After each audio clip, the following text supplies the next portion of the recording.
"If you fix this engine, I'll give you my entire salary," mocked the millionaire to the humble mechanic, and then stood in shock at what she did. Before we start the story, leave a comment telling us where you're watching from, and at the end, don't forget to rate this story from 0 to 10. Enjoy the story. Robert Mitchell walked into a mechanic shop for the 8th time, on the edge of losing his patience and his mind. The engine of his 1970s Chevelle SS, his personal treasure and the pride of the Mitchell family, had died right in front of Barnes & Sons Auto Repair, a garage tucked away on a side street in Brentwood, Tennessee. Robert looked at the place with disdain. "Is this where engines come to say goodbye?" he muttered to himself. The sign on the front was crooked, with some letters missing. Dust-covered tires were stacked outside. He sighed. This was all that was left. He walked to the shop entrance. At the back of the garage, he saw someone bent over the hood of an old truck. Dirty boots. Greasy jeans. A figure that looked just as old as the shop. He walked over and asked, not hiding the sarcasm in his voice, "Is there anyone here who can fix a real classic?" The person stepped out from under the hood. She wiped her hands on a worn cloth, lifted her face, and answered with a sharp smile, "I'm the mechanic, Sarah Barnes. I can take a look at your car." Robert went silent for a moment. She was young, covered in grease, looked ordinary, and far too confident. He raised an eyebrow. "You?" She nodded. "That's right. Miss, with all due respect, I've taken this car to 7 specialty shops. No one could figure out what's wrong with the engine, not even the best engineers in Nashville." Sarah crossed her arms, leaned against the truck bumper, and replied with a half-sarcastic smile, "That only happened because you didn't come here first." Her boldness almost made him laugh. "Almost. If you fix this engine, I'll give you my entire salary," he said with a mocking smile. Sarah smiled back, with even more sarcasm. "All right, but I want it in cash." Robert blinked. Her reply hit his pride like a slap. He expected a "just kidding" or a polite laugh, but she didn't even flinch. She just walked over to a rusty cabinet, pulled out an old toolbox with the name E. Barnes, handwritten on it, and walked up to the Chevelle like she was about to open a family secret. "Pop the hood?"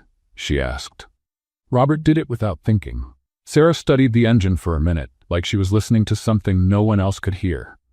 She took a piece of hose, touched it to the engine block, and listened closely from the other end. Her expression was serious, but calm. Experienced despite her age. In less than 10 minutes, she removed 2 parts, made a manual adjustment to the ignition line, and cleaned the connectors with a short bristled brush. "Try it now," she said, stepping back. Robert climbed into the car, turned the key, and the Chevelle roared. Just like the old days. Deep, steady, clean. He shut off the engine, stepped out, and looked at Sarah like she had just done magic. "How did you?" he stammered. "It was just a reversed connection in the ignition system." "Your engine was asking for help," she said, shrugging. Robert tried to collect himself. "How much do I owe you?" Sarah didn't hesitate. "Your salary." He laughed, but the smile quickly faded. I was joking." She stepped forward and replied in a calm tone, but with piercing eyes, "My dad used to say a man's word is the word of a king, and a king doesn't go back on it. Are you a man, Mr. Mitchell?" He froze. "Tomorrow I'll bring the money." "I'll be here," she said, already turning back to the truck she had left open. Robert got in the Chevelle, started the engine, which now purred like a satisfied lion, and drove off without looking back.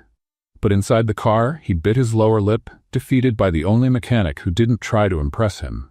She just did what no one else could, listened to the engine, and broke his pride along with it.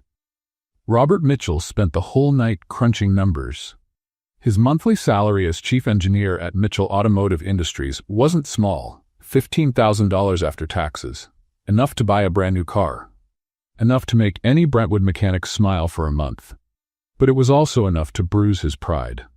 The next morning, he parked the Chevelle in front of Barnes & Sons Auto Repair at exactly 9 o'clock. The engine still purred perfectly. A constant reminder that a woman with dirty hands had done something the best Nashville experts couldn't. He stepped out of the car with a thick envelope in the inside pocket of his blazer. Cash, just like she asked. But Robert Mitchell wasn't a man who accepted defeat easily. Sarah was in the same spot as yesterday, bent over the engine of a faded blue Ford F-150. She wore the same grease-stained jeans, but today had a plaid shirt tied around her waist. Her hair was pulled back into a messy ponytail. Nothing glamorous, nothing remarkable, and yet she had outsmarted all his knowledge in 10 minutes. "Good morning, Miss Barnes," he said, trying to sound casual. She looked up without stepping out from under the hood. "Oh, you came back. I thought you'd forgotten our conversation." "A Mitchell never forgets a debt," he replied, pulling the envelope from his pocket. $15,000, just like I promised. Sarah wiped her hands on a rag and took the envelope. She opened it, counted quickly, and nodded. "Word of a king," she murmured, putting the money in a dusty drawer behind a stack of old manuals. Robert expected her to be impressed. He hoped for a thank you, or at least a smile. But Sarah simply went back to the F-150's engine, as if $15,000 were pocket change. That bothered him more than it should have. "You know what, Miss Barnes?" he said, crossing his arms. "I want to see if yesterday wasn't just luck." She stopped what she was doing and looked at him. "Luck? We've got an engine at our factory that's been giving us trouble for 3 weeks. A whole team of engineers hasn't been able to figure it out. Want to give it a shot?" Sarah dried her hands slowly, thinking, "Why would I do that? Curiosity? Money?" Robert shrugged. "Take your pick." She stepped closer, stopping just a few feet away. "If I fix that engine, you treat me with respect. No more condescending miss, no more side glances, no more testing if I got lucky." Robert hesitated. There was something in her voice that unsettled him, a kind of authority he didn't expect to find in a place like this. "Deal," he said, extending his hand. Sarah shook it firmly. Her palms were rough from work, but her grip was confident. "Then let's go to your factory." Mitchell Automotive Industries was on the other side of Brentwood, in a modern industrial complex with glass buildings and paved parking lots.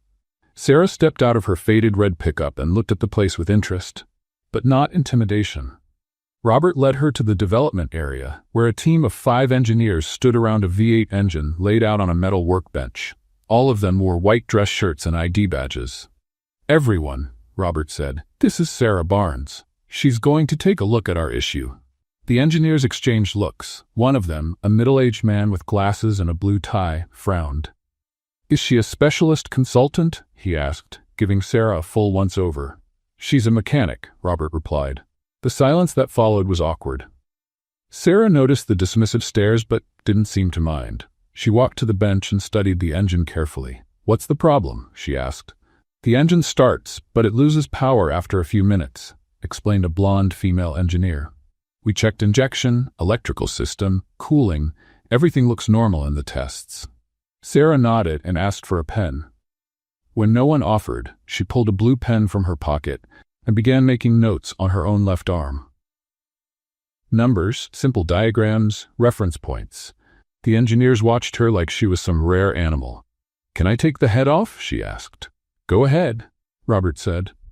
Sarah used the tools available on the bench and got to work. Her hands moved with precision, every motion deliberate. She disassembled the head in 15 minutes, examined each part one by one, then pointed to a small sensor attached to the side of the block. "Here's your problem," she said, touching the part. "Bad contact in the coolant temperature sensor. It's sending the wrong data to the ECU. The system thinks the engine is overheating and cuts the power automatically." "That's not possible," the man with glasses muttered. "We tested that sensor 3 times. "You tested it outside the engine," Sarah replied, still looking at the part. "The problem only shows up with vibration. The internal contact is loose." She unplugged the sensor, cleaned the terminals with a small brush, and reconnected everything. Then she reassembled the head just as quickly as she'd taken it apart. "You can test it now," she said, stepping away from the bench. The man with glasses started the engine. The V8 roared smoothly and held a steady idle. He gave it gas. The engine responded instantly. More throttle, full power, no performance drop. Everyone fell silent. Robert looked at Sarah, who was wiping her hands on a borrowed cloth. "You're a genius," he said, genuinely impressed. Sarah looked back at him with a half-smile. "I prefer to be called a mechanic." She returned the tools, waved to the team, and headed for the exit. Robert followed her, still processing what he had just witnessed. "How did you know?" he asked, catching up with her in the hallway. "I listened to the engine," she replied, without stopping. It told me where the problem was. Engines don't talk. Sarah stopped and turned to him. To those who know how to listen, they do. You just have to learn their language. She continued walking toward the exit, leaving Robert standing in the hallway with more questions than answers, and with the absolute certainty that Sarah Barnes was far more than just a small-town mechanic. She was a mystery he had to figure out. Robert Mitchell barely slept that night. The image of Sarah disassembling the engine in 15 minutes while 5 expert engineers just stood there watching in silence played in his mind like a misfiring piston. The next morning, he arrived at the office 2 hours earlier than usual. He sat in a leather chair behind his mahogany desk and began scribbling numbers on a notepad. Base salary, benefits, health plan, profit sharing. What would it take to convince someone like Sarah Barnes to work for him? At 10 a.m., he buzzed Jennifer, his secretary, through the intercom. "Jen, prepare an employment contract. I'll need it this afternoon." "For which position, Mr. Mitchell?" "Senior consulting engineer. Starting salary at $80,000 a year with reviews every 6 months. Jennifer wrote it down but hesitated. "Have you discussed this with HR?" "No need. I'll do the interview myself." At 2 in the afternoon, Robert returned to Barnes & Sons Auto Repair, this time wearing a light blue dress shirt without a tie, trying to appear less formal. Still, he felt out of place in that environment. Sarah was under a black Dodge Ram, only her legs visible. He heard the sound of wrenches and a few muffled words in Spanish, words that likely weren't compliments about the suspension system. "Miss Barnes?" he called. "If this is another test, you can leave," she answered from under the truck. "I've already proven my point. Actually, I came to make an offer." Sarah slid out from under the Dodge, sat on the floor, and looked at him curiously. She had an oil smudge on her left cheek and messy hair. "What kind of offer?" Robert pulled a contract from his blazer's inside pocket and unfolded it carefully. "A job. At Mitchell Automotive Industries, $80,000 a year plus benefits. You'd be our senior consulting engineer." Sarah took the paper and read it quickly, frowning. Then she handed it back to him. "No, thank you." Robert blinked, confused. He had prepared for negotiation, maybe a request for more money, questions about hours, not a simple and direct no. "You didn't even think about it," he said. $80,000 is 4 times more than you probably make here." "So what?" Sarah stood and began wiping her hands on a dirty cloth. "I'm fine here in my dad's shop. He taught me everything. This is where I belong." "Your dad?" Robert looked around. "Where is he?" Sarah pointed to a framed photo on the wall next to a 2019 calendar. The picture showed a middle-aged man smiling in a blue jumpsuit with a wrench in his hand. Below it, a small gold plaque read, "In memory of Edward Barnes, 1965 to 2021. Robert felt a tight knot in his stomach. "I'm sorry, I didn't know." "It's okay," Sarah said, returning to the Dodge. "He taught me that a mechanic's place is wherever there's a broken engine. And around here, there's always work." Robert followed her, determined not to give up. "But Sarah, think about it. You work with old tools, the floor is cracked, there's no air conditioning, and the roof leaks in 3 places. So what? You've got too much talent to stay in a place like this. At our company, you'd have modern labs, state-of-the-art equipment, a qualified team." Sarah stopped working on the engine and slowly turned to face him. There was something different in her expression, a mix of sadness and irritation. "Mr. Mitchell, can I ask you a question?" "Of course." "Do you know the difference between an engine and a machine?" Robert hesitated. "Well, technically, an engine is a type of machine." "No," she interrupted. "An engine has a story. It has personality. Every scratch, every strange sound, every vibration tells a story of who drove it, where it went, what it's been through." She pointed to the Dodge Ram. "This one belongs to Jim Morrison." "Not the singer," she smiled. "Jim, the guy who owns a cattle ranch on the other side of town. He bought this pickup in 2003 to drive his youngest daughter to school every day. 17 years later, she became a doctor and moved to Nashville. But Jim still brings it in every month for a tune-up, because that engine holds all their memories." Robert listened silently. "That's where engines have soul," Sarah continued, gesturing toward the garage. "Over at your factory, you just have machines, new parts, computers, efficiency, but no one cares about the story each engine will carry." Sarah, that's romantic, Robert said, trying to sound understanding. But it doesn't pay the bills. It doesn't build a solid future. My dad built this garage with his own hands back in 1987, she said, walking over to the workbench. He paid for the house, raised me by himself after my mom died, taught me everything I know, with engines that had soul, Mr. Mitchell. Not with machines that had no story. Robert stepped up to the bench and noticed an open toolbox. Inside, every wrench, every pair of pliers, every screwdriver was organized with military precision. Some tools were clearly old, their wooden handles worn smooth by use. Were these his? Robert asked, pointing to the tools. Some. Others I made myself, Sarah said, picking up a wrench with a blue-painted handle. I made this one when I was 15. My dad used to say a real mechanic has to know their tools the way a musician knows their instrument. Robert took the wrench.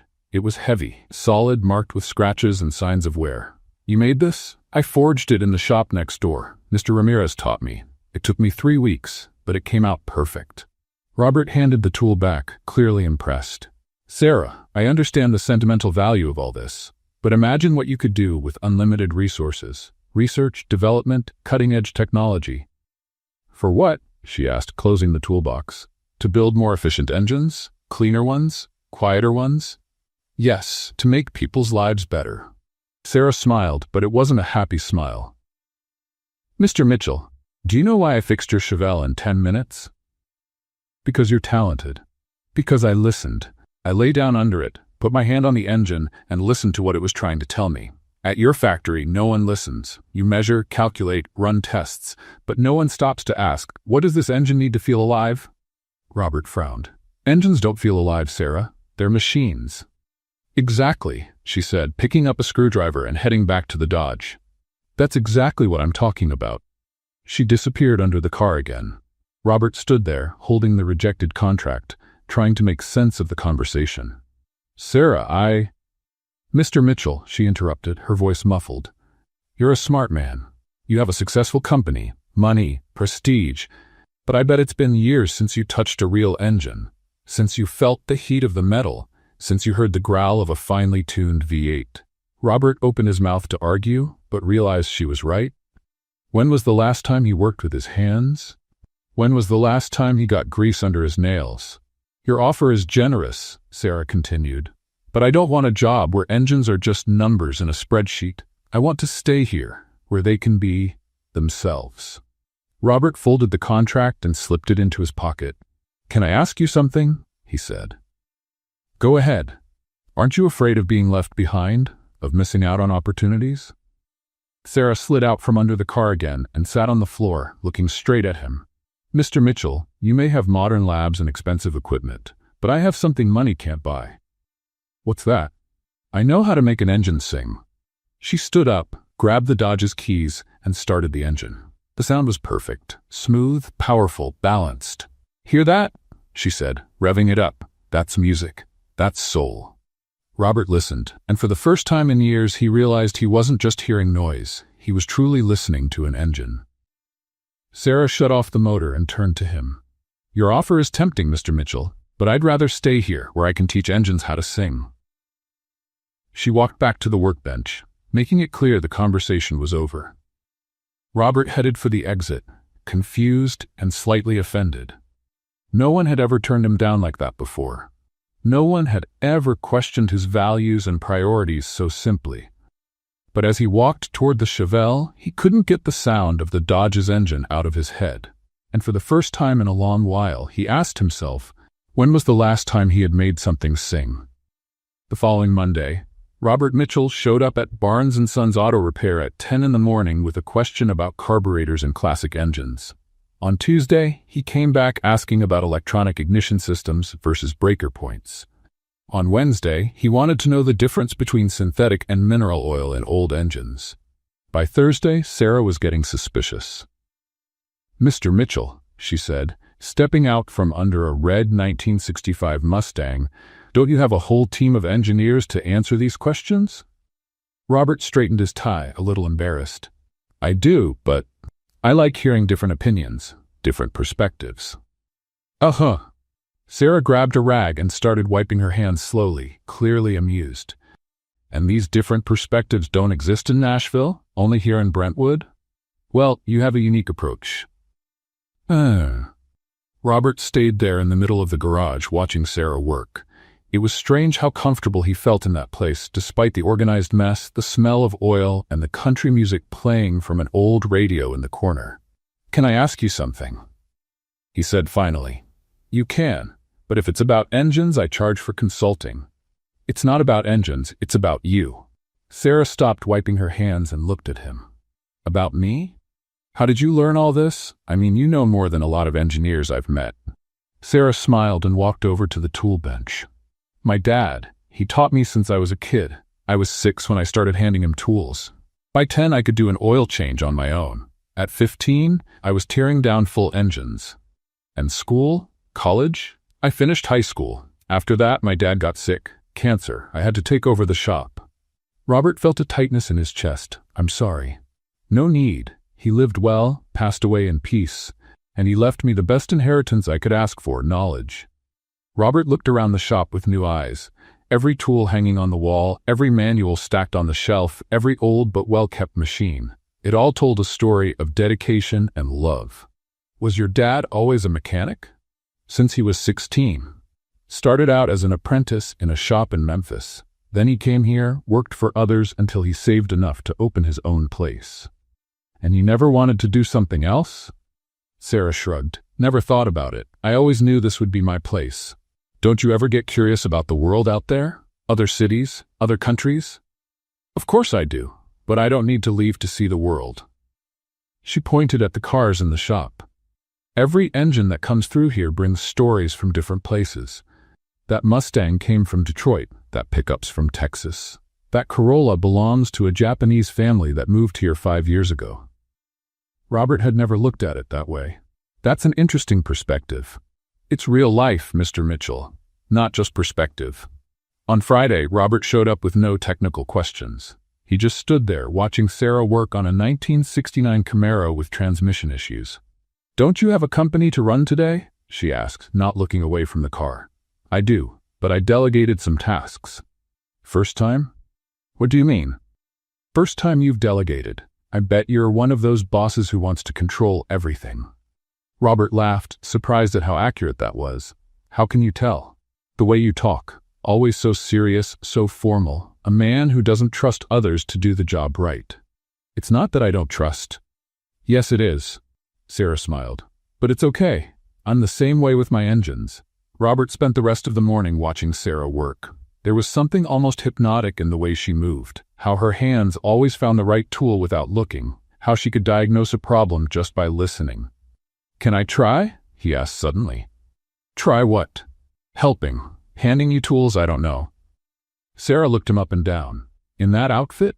Robert looked at his gray suit and silk tie. "I can take off the jacket. And the tie. And the tie. And those Italian shoes." Robert hesitated. "The shoes too? Mr. Mitchell, this floor's covered in oil. You'll slip and crack your head open. Or worse, you'll mess up my clean floor with blood." Robert laughed and took off the shoes, standing there in just his socks.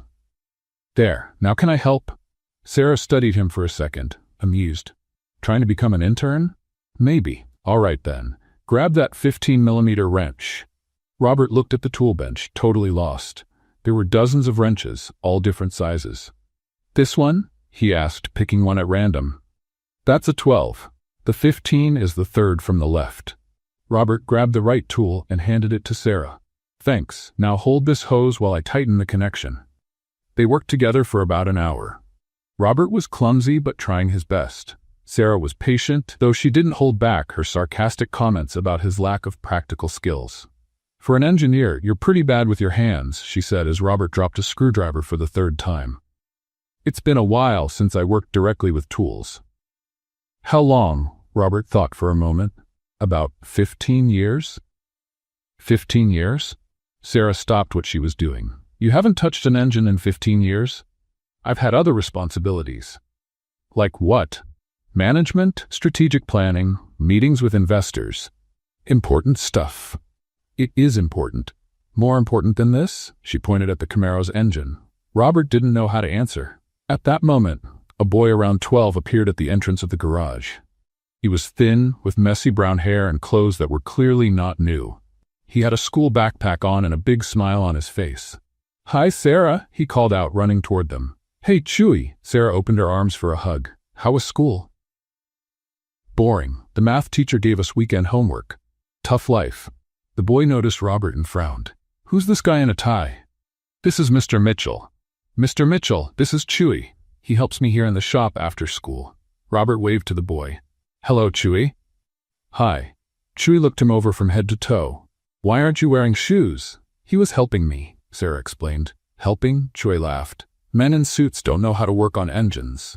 "Chewy," Sarah scolded. "What? It's true. Suit guys only know how to talk. They don't know how to do stuff." Robert felt his face get hot, but he had to admit the boy had a point. "Do you live nearby, Chewy?" he asked, trying to change the subject. "I live at the Methodist Church orphanage. It's 3 blocks from here." "Oh. My parents died in a car crash when I was 8. I live there now." Robert didn't know what to say. The way the boy talked about his own tragedies so naturally left him speechless. "Chewy comes here every day after school," Sarah explained. "He's my official assistant." "Assistant?" Chewy stood taller, proud. "I'm a small engine specialist. Lawnmowers, chainsaws, stuff like that." "That's impressive," Robert said sincerely. "What do you do?" Chewy asked. "I'm an engineer. I own a company that makes engines." "Big engines?" "Yes, for new cars." "Oh," Chewy looked a bit disappointed. "New engines are boring. They don't have any personality." Robert glanced at Sarah, who was trying not to laugh. "Why do you say that?" "Because they're all the same," Chewy explained like it was obvious.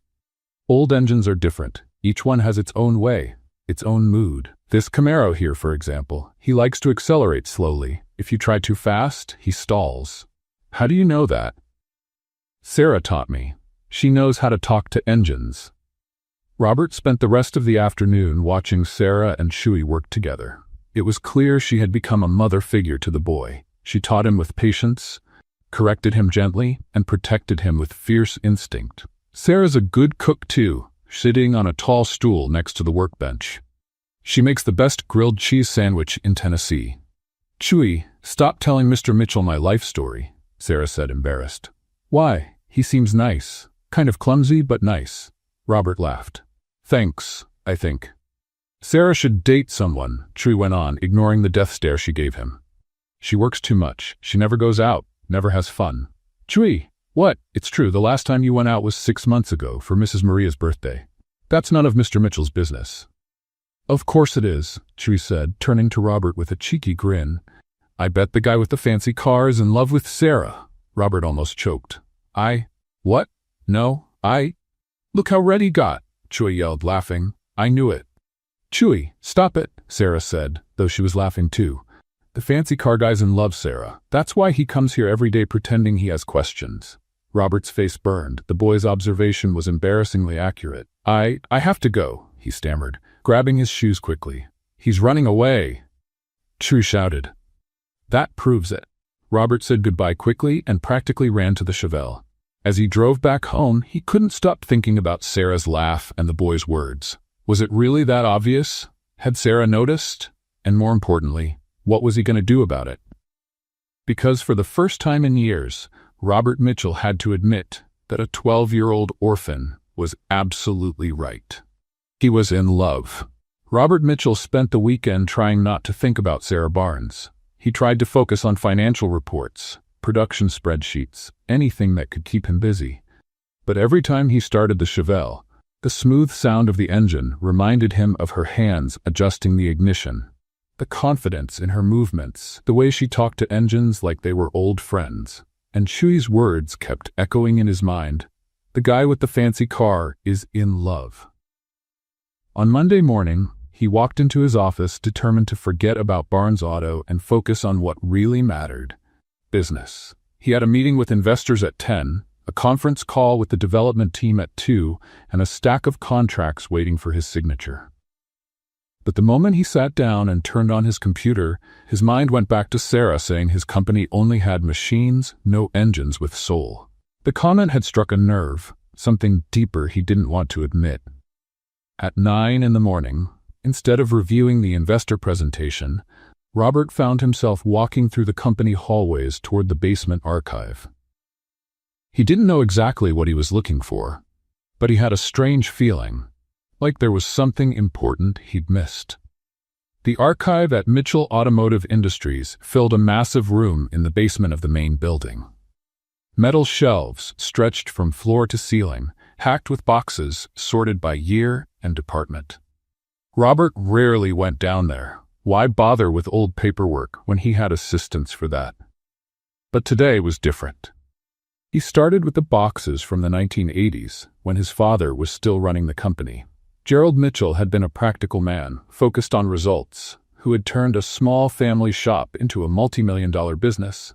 Robert had always admired him for that. The first box held supplier contracts, faded invoices, and company correspondence. Nothing interesting. The second had sales reports and market analysis. Still nothing. It was in the third box that he found it. Between a folder of registered patents and another of shelved projects, there was a thick manila envelope with a handwritten label, Barnes Project, 1987-1989, confidential. Robert's heart started racing. Barnes, same last name as Sarah. He opened the envelope carefully and pulled out a stack of documents. On the first page, a detailed technical design for a new type of carburetor, signed John E. Barnes, technical consultant. Date, March 15, 1987. Robert recognized the design immediately. It was the foundation of the electronic injection system that Mitchell Automotive had patented in 1990, and that went on to become one of the company's most profitable products in the years that followed. He kept flipping through the documents, more designs, more innovations, all signed by John Barnes. A more efficient cooling system, a valve configuration that reduced fuel consumption by 15%, improvements in the transmission system that increased engine durability. Every one of these ideas had later been developed and patented by Mitchell Automotive. Everyone had brought in millions in profits over the years. But nowhere did Robert find John Barnes's name on the official patent records. At the bottom of the envelope, he found a letter, dated December 10, 1989, addressed to Gerald Mitchell, signed by John Barnes. Mr. Mitchell, as we discussed yesterday, I confirm that I will no longer be able to provide consulting services to your company. Personal circumstances are forcing me to leave Nashville, making it impossible to continue our partnership. Thank you for the opportunity, and I trust that the projects I developed over the last 2 years will be useful for the growth of Mitchell Automotive. Sincerely, John Edward Barnes. Robert read the letter 3 times. John Barnes had left Nashville in 1989. Sarah had said her father moved to Brentwood and opened his own shop. The dates matched exactly. But something about the letter felt off. The tone was formal, almost cold, as if John Barnes had been forced to write it. Robert dug deeper and found a separate folder with handwritten notes from his father. The handwriting was hard to read, but a few lines stood out. Barnes wants public credit for the innovations. Explain that consulting work is confidential by nature. Increase payment if necessary to ensure secrecy. If he doesn't agree to the terms, consider terminating the contract. Robert felt his stomach turn. Slowly, the situation was becoming clear. John Barnes had developed groundbreaking innovations for the company. He wanted public recognition for his work. Gerald Mitchell had refused, probably to keep full control over the patents and profits. John Barnes had been forced to choose between well-paid anonymity and his professional integrity. And he had chosen his integrity. Robert kept digging and found more documents, confidentiality agreements signed by John Barnes, intellectual property transfer agreements, clauses giving Mitchell Automotive exclusive rights to any innovation developed during the consulting period. All perfectly legal, all completely unethical. His father had bought John Barnes' talent and then erased his name from the story. Robert went up to his office in shock. He canceled the meeting with the investors, locked the door, and stared out the window without seeing anything. His company, his fortune, his reputation, all built on the work of a man who had never received the credit he deserved. And that man was the father of the woman he was falling in love with. The irony was too cruel to be a coincidence. At 2 p.m, Robert was back in the archives, this time with Jennifer, his secretary, who helped him locate all documents related to the Barnes project. There was much more material than he had expected. Mr. Mitchell, said Jennifer, flipping through a patent folder. How many millions did these projects bring in for the company? Robert did a quick mental calculation. About 200 million over the past 30 years. And this John Barnes never received any royalties? Apparently not. Jennifer let out a low whistle. That's complicated. That's putting it mildly. Robert spent the rest of the afternoon reviewing every document, every contract, every note. The more he read, the less he admired his father, and the more guilty he felt. John Barnes had been a genius. His innovations were decades ahead of their time. If he had received the credit he deserved, he'd be recognized today as one of the great pioneers in American automotive engineering. Instead, he had died in anonymity, running a small garage in Brentwood, Tennessee, and his daughter believed Mitchell Automotive was just a soulless machine factory. If she only knew the truth. Robert pictured Sarah's reaction when she found out that the company trying to recruit her was the same one that had stolen her father's legacy. The anger, the disappointment, the sense of betrayal. She would never forgive him. At 6 p.m, Robert was sitting in his office, surrounded by documents spread across his desk, when his phone rang. Robert? It was the voice of his uncle Harold, Gerald Mitchell's younger brother, and the company's current vice president. Jennifer said you canceled all your meetings today. Is everything okay? Harold, I need to talk to you. Can you come to my office? Of course. I'll be there in 10 minutes. Harold Mitchell was a 60-year-old man, bald, with a neatly trimmed gray mustache and the same serious posture as Gerald. He had worked alongside his brother for over 40 years and knew all the company's secrets. What are all these papers? Harold asked, sitting in the chair across from Robert's desk. Documents from the Barnes project, from 1987 to 1989. Harold's face tensed up immediately. Why are you digging into that? Because I met John Barnes's daughter, and I found out that my father basically stole his work. Harold let out a deep sigh. Robert, your father was a businessman. He did what was necessary to protect the company. Protect the company? Uncle Harold, John Barnes developed innovations that earned us $200 million in profits, and he never got a dime in royalties. He was paid for his consulting services, which is nothing compared to what his work brought in for us. Harold stood and walked over to the window. Robert, you don't understand how things worked in the 80s. The competition was brutal. If we had given Barnes public credit, other companies would have tried to hire him. We could have lost our competitive edge. So instead, we destroyed his career? We didn't destroy anything. He chose to walk away, after you refused to give him the credit he deserved. Harold returned to the chair, clearly uncomfortable. Robert, that was more than 30 years ago. Why are you bringing this up now? Robert picked up the photo of John Barnes he had found in the files. A middle-aged man, smiling, wearing a blue jumpsuit and holding a wrench. The same photo he had seen on the wall of Sarah's garage. Because it's not fair, Uncle Harold, and because apparently I'm the only person in this company who cares about it. Harold looked at his nephew for a long moment. You're in love with his daughter, aren't you? Robert didn't answer, but his expression said it all. Oh, Robert? Harold shook his head. That really complicates things. It only complicates things because we did something wrong 30 years ago and never fixed it. And what do you plan to do? Give John Barnes posthumous credit? Pay back royalties to his daughter? Publish an apology in the newspaper? Robert hadn't thought of any specific solutions. He just knew he couldn't live with that weight on his conscience. I don't know yet, but I have to do something. Harold got up to leave. Be careful, Robert. Sometimes trying to fix past mistakes just creates bigger problems in the present. After Harold left, Robert sat alone in his office, staring at the photo of John Barnes. Behind the smile, he now saw the frustration of a talented man who never got the recognition he deserved. And behind his own reflection in the window, he saw a man who had just discovered his fortune was built on injustice. The question was, what was he going to do about it? And more importantly, would he be able to look Sarah in the eyes again, knowing what he knew? Robert picked up the phone and dialed the number for Barnes's garage. When Sarah answered, he almost hung up. Hello? Sarah, this is Robert Mitchell. Hi, Mr. Mitchell. Is there a problem with the Chevelle? No, I need to talk to you. It's important. Go ahead. Not on the phone. Can I come by tomorrow? Sure, but if it's to offer me a job again. It's not that. It's about your father. Silence on the other end. My father? What about him? I'll explain tomorrow. Sarah, your father was an extraordinary man.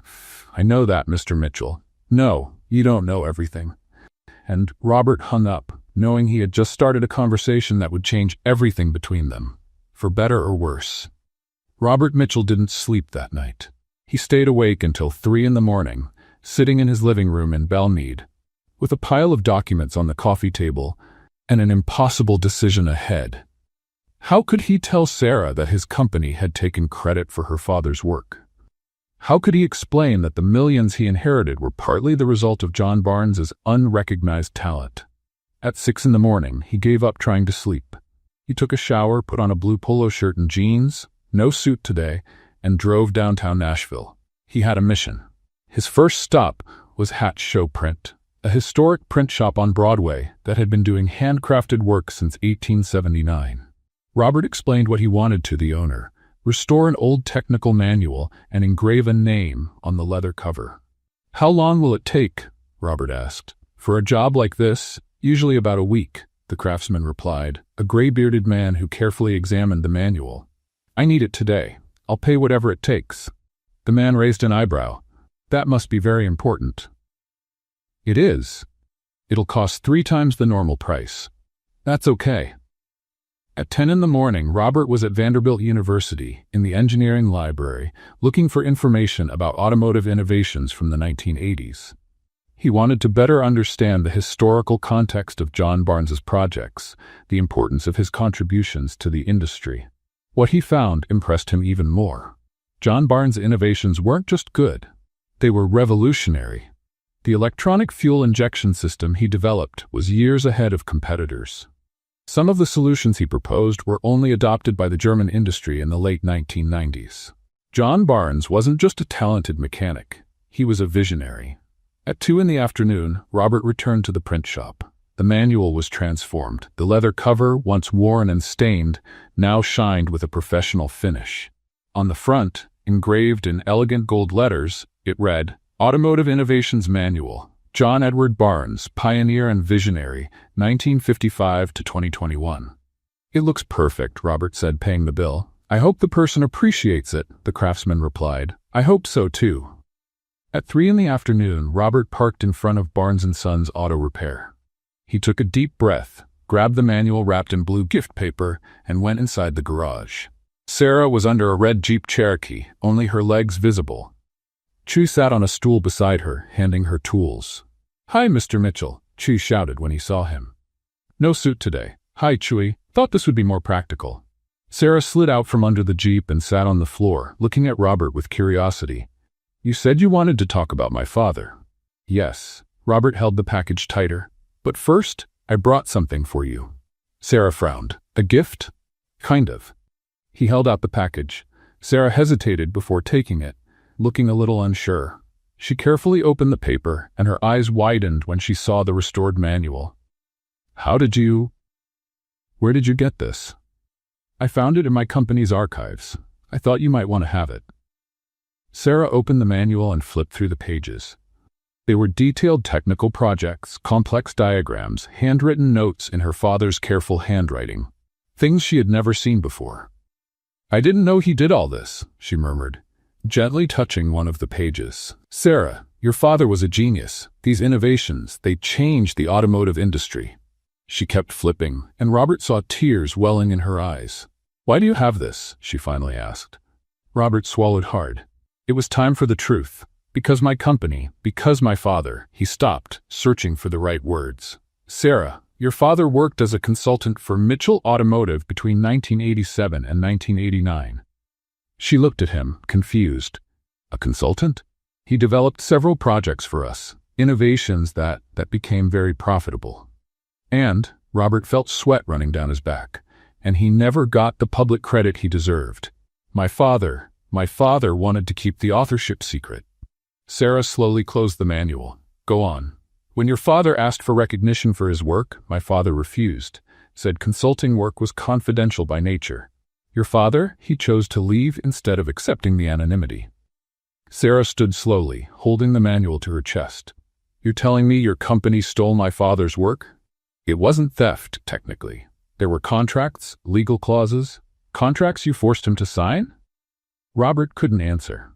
Sarah walked over to the tool bench and carefully placed the manual on it. How much money did your company make from his work? Sarah, how much? About 200 million in the last 30 years. She closed her eyes for a moment. 200 million. Yes. And my father died owning a small garage, struggling to pay the medical bills for his cancer treatment. Robert felt like he'd been punched in the stomach. Sarah, I didn't know. You didn't know? She turned to him, eyes shining with anger. You own the company. How did you not know? I found out yesterday. That's why I called you. I wanted to explain. Explain? Sarah grabbed the manual and handed it back to him. You want to clear your guilt with gifts? That's not it. It is. You found out your fortune was built on my father's work, and now you want to feel better by giving pretty presents to the orphaned daughter. Sarah, please let me explain. Explain what? That you destroyed my father's career? That he could have been recognized as the inventor he really was, but you preferred to keep the credit for yourselves? Robert tried to step closer, but she backed away. Sarah? Do you know why my father opened this garage? She gestured around. Because after he left your company, no one else wanted to hire him. There was a rumor that he was difficult to work with, that he made unreasonable demands. That's not true. Isn't it? Then why did he spend the last 30 years of his life fixing old cars instead of developing innovations that could have changed the industry? Robert had no answer for that. Sarah, I want to fix this. We can give your father public credit, pay back royalties. With what right? She interrupted. You stole 30 years of his life. You think money can make up for that? It's a start. It's an insult. Chewy, who had been quietly watching, stepped closer to them. Sarah, he said, gently touching her arm, maybe Mr. Mitchell is trying to do the right thing. Chewy, you don't understand. I do. My parents were stolen from too. The man who hit their car was drunk, but he had an expensive lawyer. He was never arrested. He never paid me anything. Sarah looked at the boy, surprised. But you know what the difference is? Chewy continued. That man never tried to find me to say sorry, never wanted to make it right. Mr. Mitchell is at least trying. Chewy? Sarah, you always tell me people deserve a second chance, that every engine can be fixed if someone has patience to listen to what's wrong. Robert looked at the boy gratefully. Thank you, Chewy. Don't thank me yet, Chewy said, turning to Robert. Sarah has every right to be angry. You did a very bad thing to Mr. Barnes. I know. But arguing won't bring him back, and getting angry won't fix the past. Sarah wiped her eyes with the back of her hand. Chewy, you're too young to understand these things. I'm young, but I'm not dumb. He walked over to the tool bench and grabbed a wrench with a red ribbon tied to the handle. Mr. Mitchell, Sarah only trusts people who build things together. Robert took the wrench, confused. What do you mean? It's no use just saying you want to fix things. You have to show it. You have to get your hands dirty. You have to build something new together with her. Sarah looked at Chewy, then at Robert, then at the wrench in her hands. Chewy, you can't just... Yes, I can. You always say broken engines can be fixed. People can be fixed too. Robert held the wrench carefully, as if it were something sacred. What do you want me to do, Sarah? She stared at him for a long moment. First, stop calling me Sarah. We're not friends. How should I call you? Miss Barnes. Like always. All right, Miss Barnes. Second, take your present away. I don't want anything from your company. Robert looked at the restored manual, then at Chewy, who shook his head almost imperceptibly. What if I leave it here, but not as a gift, like a loan? What do you mean? You keep the manual here at the shop. Study your father's projects. But it still belongs to Mitchell Automotive until we decide together what to do with it. Sarah thought for a moment. And what do you expect in return? Robert looked at the wrench in his hands. A chance to build something together. A chance to fix what my father broke. And how do you plan to do that? I don't know yet, but I know I can't do it alone. I need your help. Sarah took the manual back and put it on the bench. Mr. Mitchell, you destroyed my father's life. This isn't a charity project that's going to fix it. I know, but it's a start. It's a pathetic start. Then teach me how to do better. Sarah studied him silently for almost a minute. Why would I do that? Robert lifted the wrench with the red ribbon. Because, according to Chewie, you believe broken engines can be fixed. And I'm the most broken engine you've ever seen. Despite everything, Sarah almost smiled. You really are pathetic, Mr. Mitchell. Yes, I am. And arrogant. Also, and completely out of touch with reality. True. Sarah looked at Chewie, who was watching the conversation with interest. And you think I should help this man? I think you should give him a chance to show who he really is, Chewie replied. Not who his father was, not who his company is, who he is. Sarah sighed deeply. One chance, Mr. Mitchell. One single chance. If you disappoint me, if you try to buy me off with expensive gifts or generous offers, it's over. Understand? I understand. And don't come here every day pretending to have technical questions. If you want to talk, be honest. I will. And stop wearing a tie. Around here, we work. We don't have meetings. Robert smiled. You got it. Sarah took the wrench back. Now go. I have work to do. Can I come back tomorrow? You can. But come ready to really work. No just standing around watching. Robert waved to Chewie and headed for the door. At the door, he turned back. Miss Barnes? What? Thank you for the chance. Don't thank me yet, Mr. Mitchell. You have no idea what you're getting into. As he drove home, Robert looked down at his own hands on the wheel. Soft hands, no calluses, that hadn't touched tools in 15 years. Tomorrow that would change. Tomorrow, he would start learning the difference between machines and engines with soul. And maybe, with a lot of luck and hard work, he could fix more than just engines. Robert Mitchell arrived at Barnes & Sons Auto Repair the next morning at 7:30, half an hour before the shop opened. He wore faded jeans, a simple gray t-shirt, and old sneakers he'd found at the back of his closet, clothes he hadn't worn in at least 10 years. Sarah was already there, of course. She always arrived early. She was organizing tools at the main bench, with a steaming cup of coffee nearby. Good morning, Miss Barnes, he said, trying to sound casual. Mr. Mitchell? She looked him up and down. At least today, you don't look like you're headed to a business meeting. I thought this would be more appropriate. It's a start. Sarah finished organizing the tools and turned to him. Before we start anything, I need to know one thing. When was the last time you really worked with your hands? And I'm not talking about tightening a few screws for 5 minutes to impress visitors at the factory. Robert thought for a moment. Probably in college. I had a practical engines class in my second year. How long ago was that? 15 years. Sarah shook her head. 15 years. Mr. Mitchell, you've been running an engine company for a decade and haven't worked with an engine in 15 years? I have other responsibilities. Of course you do. She took a sip of her coffee. All right, let's see if you still remember anything.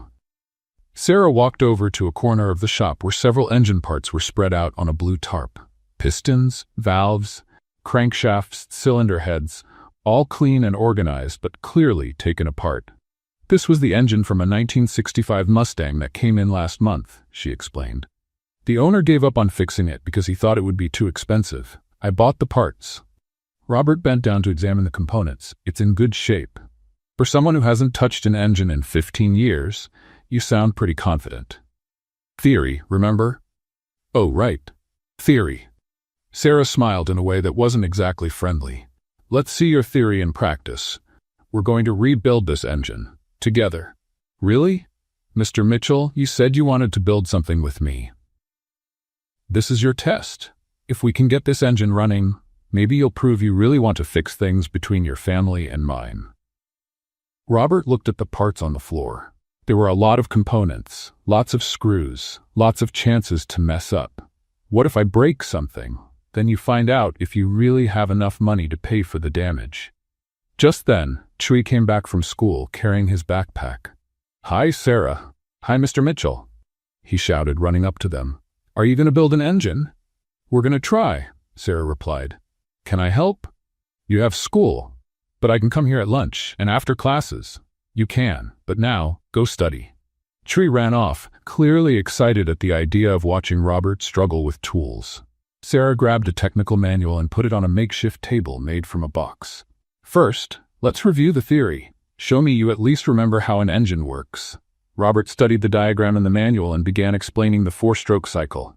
Intake, compression, combustion, exhaust.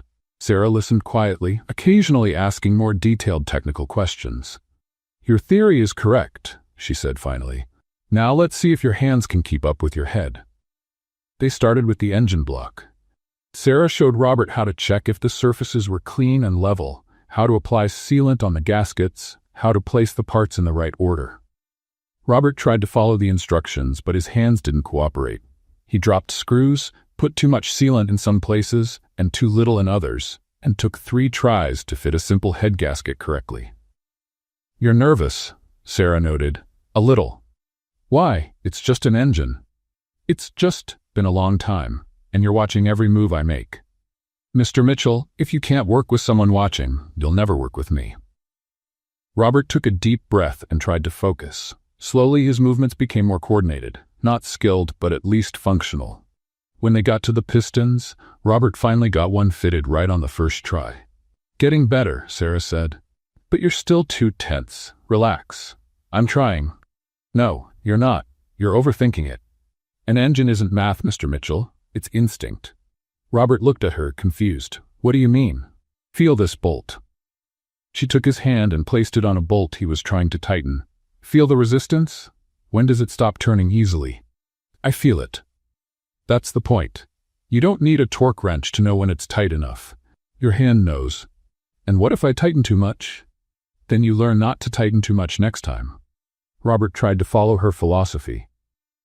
Instead of calculating the force mentally, he tried to feel what the bolt was telling him. It worked better than he expected. "You're starting to get it," Sarah said, watching him work. They spent the whole morning assembling the engine. Sarah was a tough but fair teacher. She corrected Robert's mistakes without embarrassing him, but didn't accept sloppy work either. "Again," she said when Robert tried to install a valve without checking if the surface was completely clean. "But it's almost clean." "Almost doesn't count." Again. Robert removed the valve, cleaned everything again, and reinstalled it. This time it was perfect. "Better," Sarah said. At lunchtime, Chewie showed up as promised, bringing sandwiches for all 3 of them. "How's it going?" he asked, sitting on the floor beside them. "Your friend here knows theory but has office hands," Sarah said, biting into her sandwich. Robert laughed. "Thanks for the encouragement." "It's true," Sarah insisted, but she was smiling. "You think too much. You want to calculate everything. Engines don't work like that."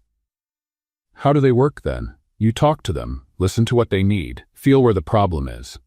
"Engines don't talk, Miss Barnes." "They do. You just haven't learned their language yet." Chewie laughed. "Sarah's right. I've seen her talk to engines. Sometimes they answer." "That's not crazy," Sarah said seriously. "It's experience. When you work with engines for 20 years, you learn to recognize every sound, every vibration, every sign they give." Robert looked at her hands, stained with grease, with small cuts and calluses from years of work. "You like this, don't you?" "Manual work. I like the feeling of fixing something that was broken, giving new life to something everyone thought was junk." "Is it satisfying?" "More than any corporate meeting you've ever had, I bet." Robert couldn't disagree. In the afternoon, when Chewie got back from school, they were finishing up the assembly. The engine was almost done, just a few final adjustments and the electrical systems to connect. "Can I start it?" Robert asked. "Not yet. First we have to check everything." Twice, Sarah guided him through a careful inspection. They checked all the bolts were tightened correctly, all connections were secure, and all fluids were at the right levels. "Now you can try," she said finally. Robert turned the ignition key. The engine coughed once, made a strange noise, and died. "What was that?" he asked, worried. "Calm down. The first try rarely works." Sarah opened the hood and checked some connections. "Here, this hose was loose." On the second try, the engine started. It wasn't a perfect roar, but it was running. "We did it!" Chewie shouted, jumping for joy. Robert smiled, surprisingly moved. It was just an old engine, but it was something he built with his own hands, for the first time in 15 years. "How do you feel?" Sarah asked. "Good. Really good, actually." "Different from signing contracts?" "Completely different." Sarah turned off the engine and closed the hood. "Mr. Mitchell, we still have a lot of work ahead. This engine runs, but it's not perfect. It'll need adjustments and improvements. Like our situation." "Exactly." She looked him straight in the eye. Today you proved you can get your hands dirty. You can listen to instructions and follow directions. That's a start. Only a start? Mr. Mitchell, you've been away from real engines for 15 years. One day's work won't make up for that. But today you showed you have potential, if you want to keep learning. Robert looked at his grease-stained hands, the tools spread around the engine they had built together. I want to keep going. Even knowing it's going to be hard? That I won't go easy on you? Especially because of that. Sarah smiled, the first real smile she had given him. Then we'll be back tomorrow. We'll tune this engine until it sings. And after that? Then we'll see if you really learned anything about engines with soul.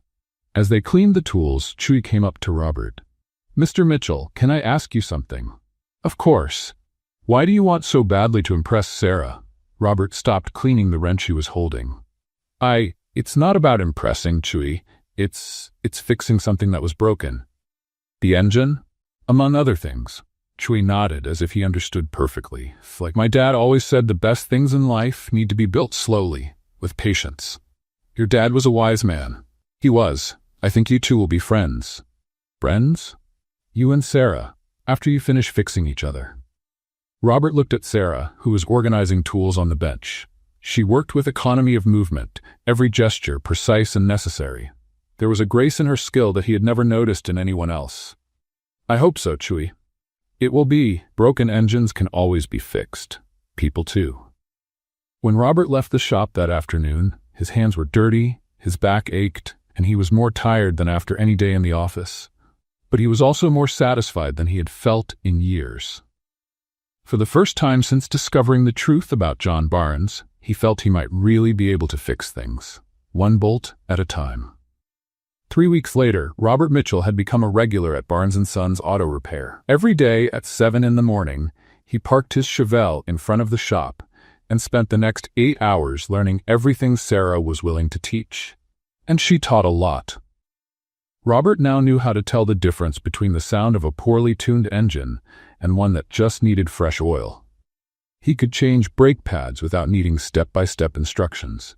His hands had developed calluses, and his back had gotten used to bending under hoods. More importantly, he was starting to understand what Sarah meant when she talked about engines with soul. That Friday, Chewie came home from school carrying a cardboard box. "Look what I brought," he shouted, setting the box down on the workbench. "What's that?" Sarah asked, wiping her hands on a rag. "My old radio. I found it in the church storage. Thought it would be nice to have some music here in the shop." Robert looked at the device. It was a 1990s boombox with a telescopic antenna and buttons worn from use. "Does it work?" he asked. "Let's find out," Chewie said, plugging it into the nearest outlet. The radio came to life with a soft static, then caught a country station. Johnny Cash's voice filled the shop with Ring of Fire. "Perfect," Chewie exclaimed, turning up the volume. Sarah smiled. "It's been a while since we had music here." "Your dad didn't like music?" Robert asked. "He did, but after he got sick, I don't know, it stopped making sense to have music playing." Robert understood. Some things lose their meaning when tied to sad memories.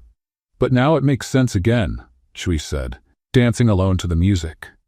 Sarah laughed at the boy's performance and went back to the engine she was working on, a Ford F-150 with transmission problems.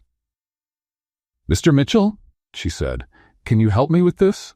I need someone to hold this part while I tighten the bolts." Robert stepped forward and held the part in place. They worked in perfect sync, Sarah guiding and Robert following her instructions. The country music created a relaxed atmosphere Robert had never experienced in a work setting before. "You know," he said, watching Sarah work, "I never thought work could be fun." Fun? Relaxing. Satisfying.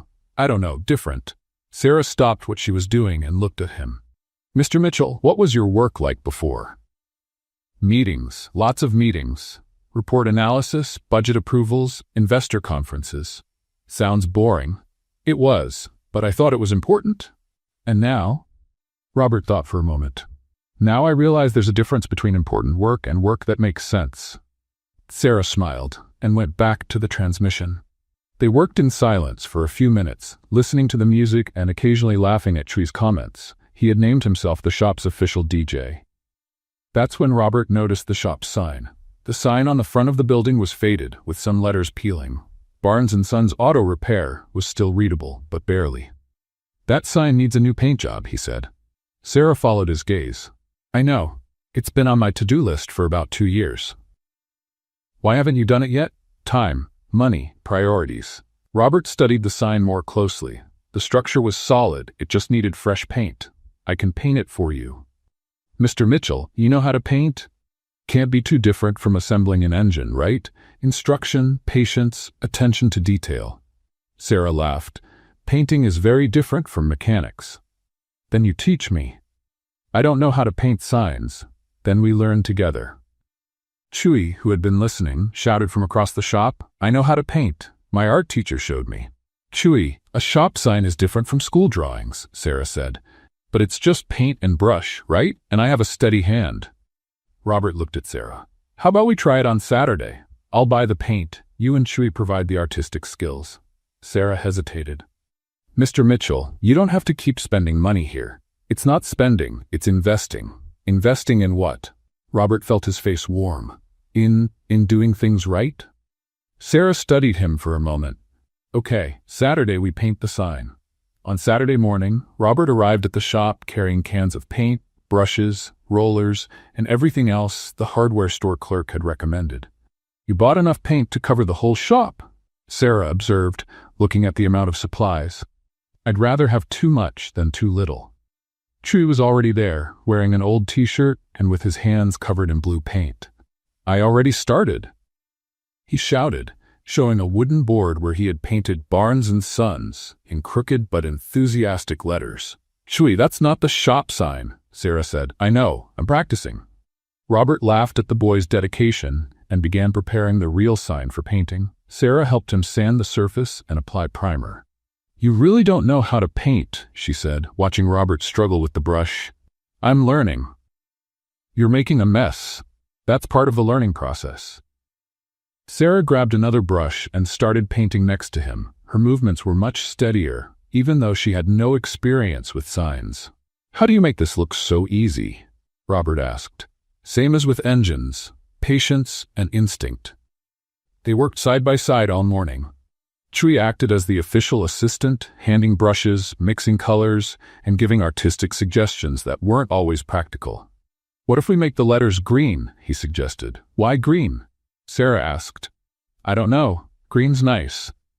We'll stick with blue, Robert said. It matches the rest of the shop. As the sign took shape, Robert felt the same satisfaction he had when putting together the engine weeks before. There was something deeply rewarding about making something real with your own hands. This is looking good, Sarah said, stepping back to see their work. Really? Really? For someone who's never painted a sign before, you're doing well. Robert smiled, proud of the compliment. They finished painting late that afternoon. The sign looked much better than Robert expected. The letters were even, the color was bright, and the final result looked professional. It looks great, Chewy exclaimed, admiring their work. It really does, Sarah agreed. Thank you, Mr. Mitchell. My pleasure. They started cleaning up the paint supplies when Robert noticed Sarah was quieter than usual. Something wrong? He asked. No, just thinking. About what? Sarah stopped cleaning the brush she was holding. How strange this all is. What? This, you here, helping with things that have nothing to do with your company. Painting signs, putting together engines, handing me tools. Robert didn't know how to answer. Is it strange in a bad way? I don't know yet. Chewy, sensing the tension, grabbed the radio and turned up the volume. A livelier song started playing. You're both too serious, he said. We just did some good work. We should be celebrating. Sarah forced a smile. Chewy's right, it really did turn out great. But Robert could tell something was bothering her. Sarah, Miss Barnes, if something's wrong... There's nothing wrong, she interrupted, a little sharply. Everything's fine. Doesn't sound like it. Mr. Mitchell, don't analyze me like I'm one of your business reports. The sharpness in her voice caught him off guard. I wasn't analyzing. I was trying to understand. Understand what? Why you suddenly got strange. Sarah set the brush down on the bench harder than needed. Maybe because I still don't understand what you really want here. What do you mean? You show up here every day, help with everything, act like you're part of the family. But I don't know if that's real or just another test." Robert frowned. "A test? To see if I'm trustworthy, if I'm competent enough, if I deserve you to fix my dad's situation." "Sarah, it's not like that. Isn't it? Then why do you still act like you're judging me all the time?" "I don't act like that. You do. You watch everything I do, analyze every word I say, like you're checking if I pass your approval test." Robert felt frustration rise. "That's not true." "Isn't it? Then why do you never fully relax? Why does it always seem like you're waiting for me to prove something?" "Because I want you to trust me." Robert exploded. The silence that followed was broken only by the music from the radio. Chewie stopped moving the brushes and looked at them. "I want you to trust me." Robert repeated quietly. "And I don't know how to make that happen." Sarah stared at him. "Mr. Mitchell, trust isn't something you earn through tests or approval.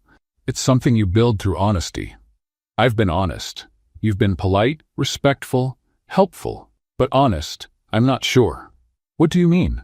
"I mean, you're still trying to impress me instead of just being yourself." Robert opened his mouth to argue but stopped. There was truth in what she said.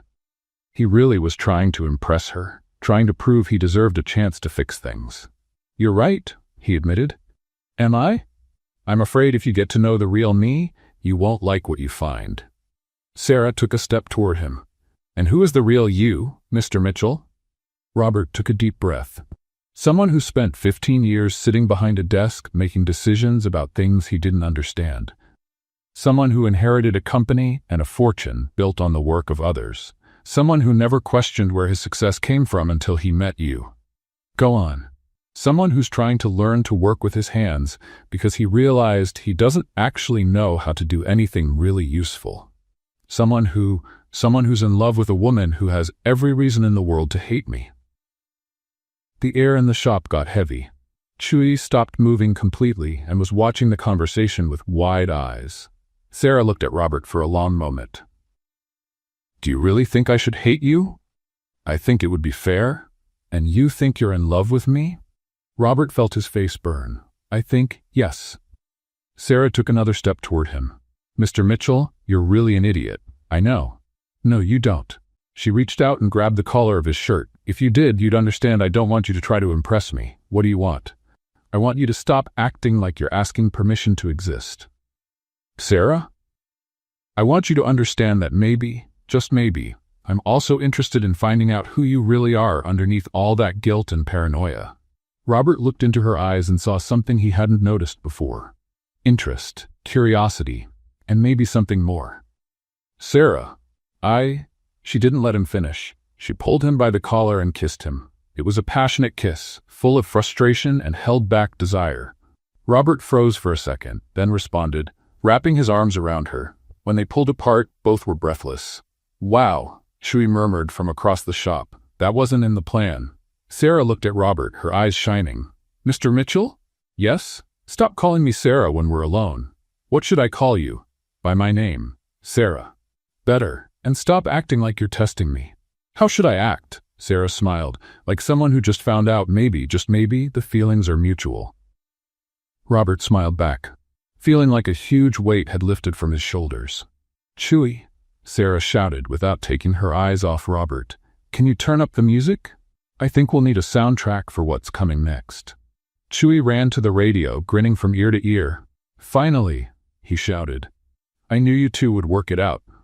And as country music filled the shop, Robert Mitchell finally understood what Sarah meant about things that have a soul. Some things can't be analyzed or tested.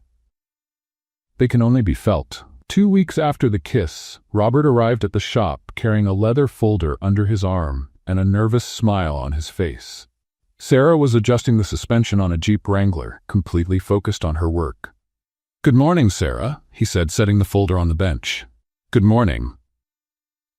She looked at the folder suspiciously. "What's that?" "A proposal, something I've been thinking about for the past few weeks." Sarah stopped what she was doing and wiped her hands on a cloth. "What kind of proposal?" Robert took a deep breath. He'd rehearsed this moment for days, but now that it was here, he felt unsure. "A community mechanics school." For people like Chewy, who want to learn but can't afford expensive courses. Sarah raised an eyebrow.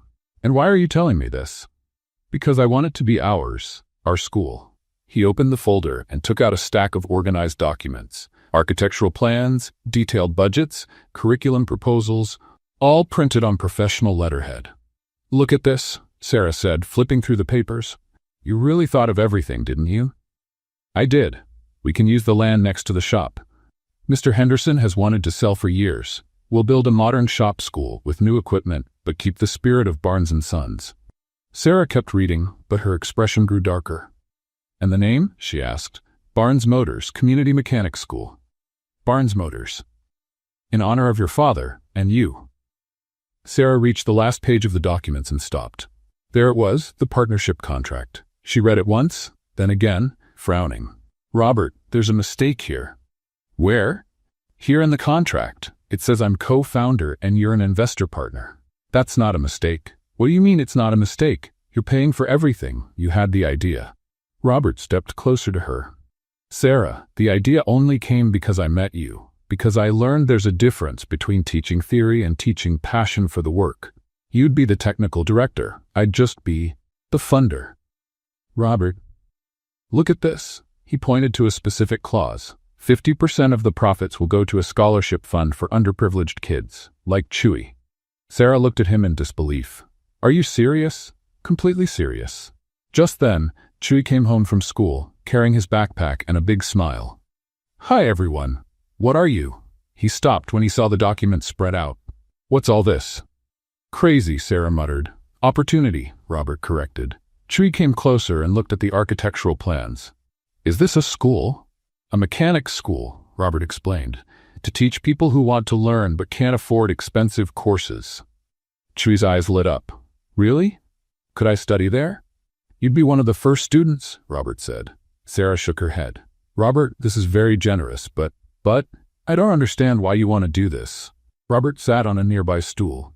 Because your father should have been recognized as the genius he was. Because kids like Chewy deserve the same chances I had. And because I want to build something that makes sense. And you think I'd be a good technical director? I think you'd be the best technical director possible. Sarah looked at the contract again, then at Chewy, who was studying the plans with fascination. There's one condition, she finally said. What? If I agree, you're going to get your hands greasy every day. No sitting in an office managing stuff. You'll teach, guide, work directly with the students. Robert smiled. I can live with that. And one more thing. Chewy will be our first student advisor. If he says something isn't working, we change it. Deal. Chewy jumped up with joy. I'm going to be an advisor, Sarah. Does that mean I get to help make decisions? It means you tell us if we're messing up, Sarah replied, smiling. Cool. Can I start now? Sarah looked at Robert one last time. Are you sure about this? It's a lot of money, a lot of work, a lot of risk. Sarah, for the first time in my life, I'm absolutely sure about something. She picked up a pen from the bench. Then, let's make history. And she signed the contract, making official the partnership that would change their lives forever. 6 months after signing the school contract, Robert Mitchell was in his basement at 2 a.m, holding a drill, sweat on his forehead. On his makeshift workbench, an 8-centimeter engine nut was being transformed into something completely different. He had started the project 3 weeks earlier, working in secret whenever Sarah wasn't around. Sanding, polishing, adjusting, repeating. His hands, now toughened from all the shop work, handled the tools with a precision he didn't have a year before. The nut had belonged to the original engine of the 1970s Chevelle. When they did the car's full overhaul, Robert had kept the piece, saying it was sentimental. Sarah had laughed, calling him an incurable romantic. If she only knew how romantic. Robert held the polished nut up to the light. The metal shone like silver, every surface perfectly smooth. In the center, where the bolt hole used to be, he had set a small diamond that had belonged to his mother's engagement ring. It wasn't conventional, definitely not traditional, but it was perfect for Sarah. The next morning, Robert arrived at the shop carrying a polished wooden box. Sarah was checking on the school's construction progress outside, watching workers install the last windows. It's looking beautiful, she said without taking her eyes off the building. Just like the technical director, Robert replied. Sarah laughed. Very sweet, Mr. Mitchell. Sarah, I need to talk to you about something. Go ahead. Not here, inside. She followed him into the shop, curious about the serious tone in his voice. Chewie was at school, so they had privacy. What is it? She asked. You seem different. Robert carefully set the box on the bench. Remember your dad's toolbox, the one you showed me on the first day? Of course, the E. Barnes. Why? You said it was broken. The latch didn't work anymore. That's right. I couldn't open it properly. Robert turned the box toward her. It was the same box, but fully restored. The metal gleamed, the latch worked perfectly, and the name E. Barnes had been re-engraved in deeper letters. Robert, how did you? I borrowed it 2 weeks ago, when you went out to buy parts. Sarah ran her hands over the box's surface, touched. It's perfect, exactly like it was when my dad bought it. Open it. Sarah flipped the latch. The box opened gently, revealing a blue velvet lining inside. In the center, where the tools usually were, sat a small white satin cushion, and on the cushion, the ring. Sarah stayed silent for a long moment, looking at the polished nut that shone like a precious jewel. Robert, this is an engine nut for my Chevelle, the one you fixed the first day we met. You made a ring from an engine nut. With the diamond from my mother's ring. Sarah carefully picked up the ring, turning it in the light. It's the most ridiculous thing I've ever seen. Robert felt his heart stop. Ridiculous? And at the same time, the most beautiful. He breathed a sigh of relief. Sarah Barnes, he said, kneeling by the bench, a year ago you fixed my engine in 10 minutes, but it took much longer for you to teach me that engines have a soul. Robert, you taught me how to work with my hands, to listen to what engines are telling me, to find satisfaction in fixing broken things. Sarah held the ring, her eyes shining. More importantly, you taught me that some things can't be bought or bargained for. They have to be built, with patience, honesty, and hard work. Keep going. I don't just want to build engines with you, Sarah. I want to build a life, a family, a future where we teach others that honest work and true love are the only things that really matter. Sarah knelt beside him. Robert Mitchell, are you asking me to marry you with a ring made from engine scrap? I am. In my dad's workshop next to a Jeep that needs its transmission fixed? I am. Sarah smiled, tears running down her face. Then my answer is yes. Of course it's yes. Robert slid the ring onto her finger. It fit perfectly. You're sure? He asked. It's going to be a different life. Grease on your hands, hard work, engine problems every day. Robert, I wouldn't change this life for anything. Not for all the traditional rings in the world. They kissed right there on the shop floor, with the smell of oil in the air and the sound of tools in the background. And when Chewie came home from school an hour later, he found them still hugging, planning a future built with their own hands. Finally, he shouted, "Can I be the best man?" You can, Sarah said, showing the ring, but only if you promise not to cry at the ceremony. I promise. Chewie lied, already emotional. And so, with laughs and tears, they started planning the most unusual wedding Brentwood, Tennessee had ever seen. The yard at Barnes & Sons Auto Repair had never held so many flowers. Strings of yellow lights hung between the trees, and chairs borrowed from the Methodist church formed an improvised aisle between the workbenches. It was Saturday, 10 in the morning, and Brentwood's most unusual wedding was about to begin. Robert Mitchell adjusted his navy blue coverall for the 5th time, trying to calm his nerves. The fabric was new, but the cut was the same as the ones he'd learned to wear in recent months. On the chest pocket, embroidered in gold letters, read, Barnes Motors, co-founder. You're more nervous than the first time you put together an engine, joked Harold, his uncle and best man. Much more nervous, Robert admitted, looking around. The guests were an odd mix. Executives from Mitchell Automotive sitting beside neighbors from the shop. Chewie had insisted on inviting the entire school class, who now filled 2 rows, whispering excitedly. The pastor from the Methodist church, a kind man named Reverend Williams, was organizing his notes on a bench covered with a white lace cloth. Next to him, the altar was decorated with old tools belonging to Sarah's father, polished until they shone like silver. Here she comes, Chewie shouted, running up to Robert. The boy wore a small, borrowed suit and carried a miniature toolbox, painted white and decorated with blue ribbons. Inside it were the wedding rings, both made by Robert using the same method as the polished nut, but smaller and more delicate. The music started. It wasn't the traditional wedding march, but At Last by Etta James, playing on the same old radio Chewie had brought months ago. And then Sarah appeared. She walked alone, she had insisted on that.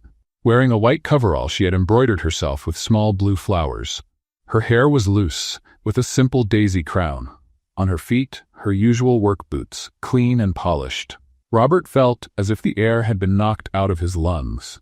Sarah was radiant, smiling with a mix of happiness and mischief he had learned to love. "Breathing helps," Harold whispered in his ear. The ceremony was simple and heartfelt. Reverend Williams spoke about true partnerships, about building something lasting together, about finding beauty in life's simple things. When it was time for the vows, Robert pulled a crumpled piece of paper from his pocket. "Sarah," he began, his voice trembling slightly, "you taught me that the best things in life don't come ready-made. They have to be built, piece by piece, with patience and love." Sarah smiled, her eyes shining. "You taught me that engines have a soul, that honest work is the greatest wealth, and that sometimes the right person shows up at the right time to fix everything that was broken in our lives." Chewie sniffled audibly in the front row. "I promised to build our life together, just like you taught me to build engines. Listening, adjusting, fixing when needed, and always, always with love." Sarah wiped a tear and shared her own vows. "Robert, you came here a lost man, trying to impress everyone. But you found out that true impressing comes from hard-working hands and an honest heart." She took his hands, rough from so much work. "I promise to teach you everything I know about engines and life, as long as you keep teaching me that it's never too late to start over."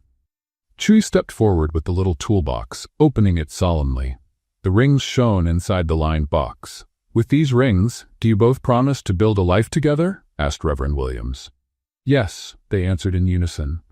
"Then, by the authority given to me, and by the power of true love we witness here today, I now pronounce you husband and wife." The crowd erupted in applause. Chewie was jumping for joy.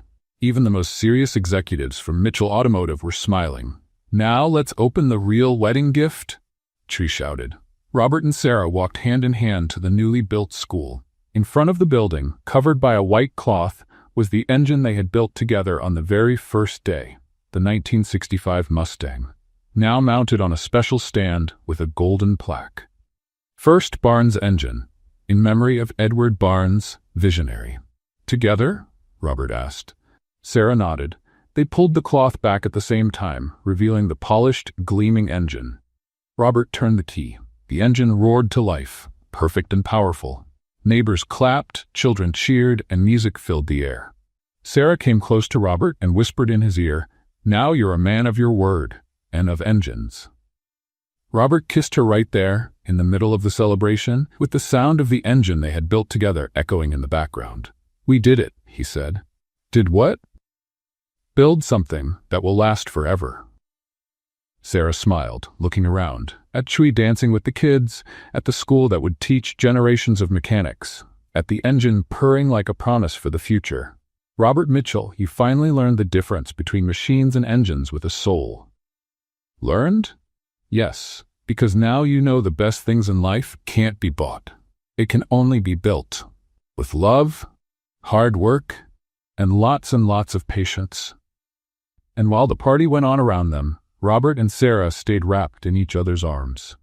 What did you think of Sarah and Robert's story? Leave your thoughts in the comments. Rate this story from 0 to 10. Subscribe to the channel and hit the bell to follow all our stories, and check out more emotional stories by clicking here on the end screen.